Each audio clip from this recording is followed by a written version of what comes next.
बहुत समय पहले दूरदर्शन पर एक धारावाहिक आया करता था, विक्रम और बेताल। विक्रम और बेताल दोस्तों बड़ी परफेक्ट जोड़ी थी। विक्रम की पीठ पर बेताल बैठा करता था और जो विक्रम का रोल निभाया था वो अरुण गोविल ने निभाया था, जो कि श्री राम के रोल में आए थे रामायण के अंदर। तो यहाँ पर जो विक्रम और बेताल की जोड़ी थी, उसमें से जो बेताल हैं वह कहाँ गए फिलहाल, और फिलहाल वे किस हाल में हैं, उनकी मौत हो चुकी है या फिर अभी भी जीवित हैं, और किस तरह से उनको रोल मिला था, इसके बारे में पूरी जानकारी यहाँ पर हम लेने वाले हैं। दोस्तों पूरी सच्चाई और पूरी जानकारी लेने के लिए आप हमारे वीडियो को अंत तक ज़रूर देखा करें। यहाँ पर बहुत ही महत्वपूर्ण जानकारी होती है कलाकारों के बारे में, और इन जानकारियों से हम बहुत कुछ सीखते हैं अपने जीवन के लिए।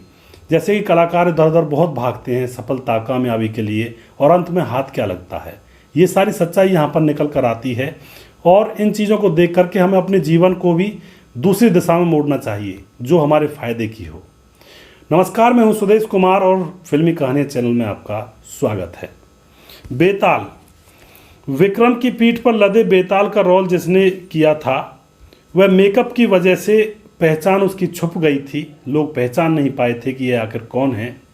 लेकिन दोस्तों वो पुराने दौर के महान चरित्र अभिनेता सज्जन लाल पुरोहित थे। सज्जन लाल पुरोहित जो फिल्मों में भी हैं, जो अच्छे राइटर भी थे, फिल्में भी लिखी, डायलॉग भी लिखे थे, वही बेताल के रोल में थे। लेकिन जब मेकअप ज़्यादा किया जाता था तो उनकी पहचान वहाँ पर छुप गई थी। सज्जन राजस्थान के जयपुर के रहने वाले थे और 15 जनवरी 1921 को उनका जन्म हुआ था राजस्थान के जयपुर में। सज्जन कभी भी अभिनेता बनने की नहीं सोचा करते थे। सज्जन तो हमेशा एक बड़ा वकील बनने की सोचा करते थे कि बड़ा वकील बनूं ज़िंदगी में और बड़े बड़े केस लड़ूं। लेकिन दोस्तों जो होनी होती है उसको मंजूर कुछ और ही होता है। सोचने से अगर लोग बन जाएं तो फिर तो बात ही क्या है।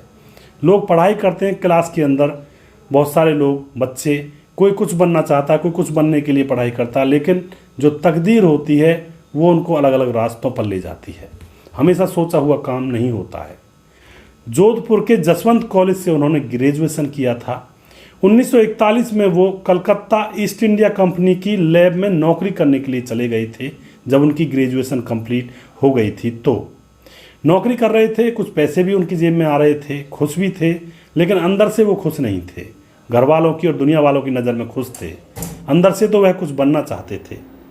अब यहाँ पर क्या होता है दोस्तों, वो वकील तो नहीं बन पाए, मगर उनको कहानियाँ लिखने का बड़ा शौक़ था उस दौर में, और फिर इसी वजह से वो कुछ ही दिनों बाद नौकरी छोड़ कर के बम्बई चले जाते हैं, क्योंकि वहाँ पर फिल्में बनाई जाती थी। और यहाँ पर उनकी मुलाकात मशहूर डायरेक्टर केदार शर्मा से हो जाती है।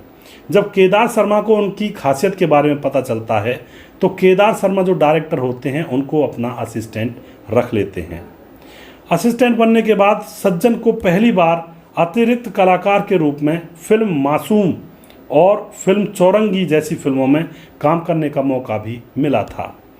काम क्या था दोस्तों, वो लिखने में बहुत माहिर थे, और साल 1944 में एक फिल्म आई थी जिसका नाम था मीना, जिसके लिए उन्होंने डायलॉग लिखे थे, और यहीं से उनकी किस्मत पलट गई थी।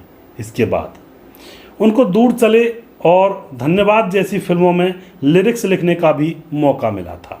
एक फिल्म आई थी दूर चलें और धन्यवाद के नाम से। इन फिल्मों के अंदर लिरिक्स लिखने का मौका भी उनको मिला था। अब यहीं से उनकी एक्टिंग के लिए भी फिल्में मिलने लगी थी उनको। दोस्तों उनकी कुछ यादगार फिल्में हैं। एक काबुली वाला है, एक 20 साल बाद, अप्रैल फूल और दिल दिया दर्द लिया, राम और श्याम, प्रेम पुजारी, जॉनी मेरा नाम, ये कुछ यादगार फिल्में हैं उनकी जिनमें उन्होंने कार्य किया था। सज्जन को बेताल का रोल किस तरह से मिला था, अब इस बात के ऊपर प्रकाश डालते हैं, क्योंकि मेन बात तो यही है वीडियो की।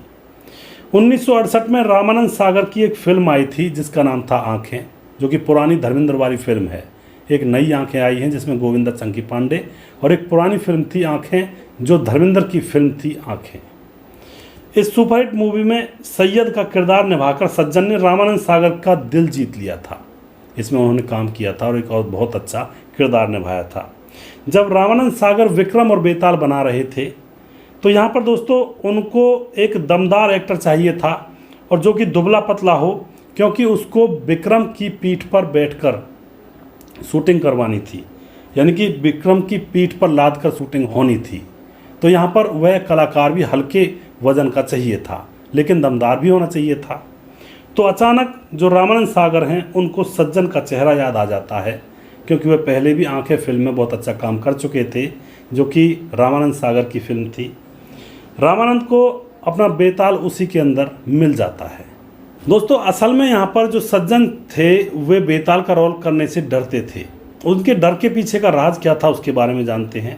सज्जन सोचते थे कि अरुण गोविल जो बाद में राम के रोल में आए थे उनकी पीठ पर ही वह बैठा करते थे। अरुण गोविल विक्रम बने थे और बेताल सज्जन बने थे। तो वह सोचते थे कि अरुण गोविल उनको अपनी पीठ से गिरा देंगे और उनकी हड्डी टूट जाएंगी। उनको डर लगता था दोस्तों। इसी वजह से वो शूटिंग के दौरान अरुण गोविल से कहा भी करते थे कि मुझे गिरा मत देना, लेकिन कभी भी अरुण गोविल ने उनको गिराया भी नहीं था। तो उसके बाद यह शो सुपरहिट चला जाता है और यहाँ पर बहुत नाम सज्जन का होता है।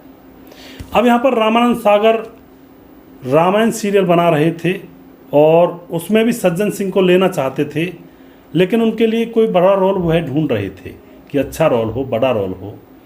मगर बहुत कोशिश करने के बाद भी सज्जन किसी रोल में फिट ही नहीं हुए, और जब फिट नहीं दिखे तो इसी वजह से वो रामायण नहीं कर पाए थे।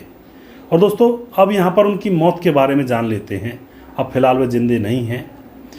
इतने महान एक्टर अब हमारे बीच नहीं रहे हैं। सन 2000 में 17 मई के दिन सज्जन लाल पुरोहित की मौत हो जाती है और इस दुनिया को छोड़कर वे चले जाते हैं।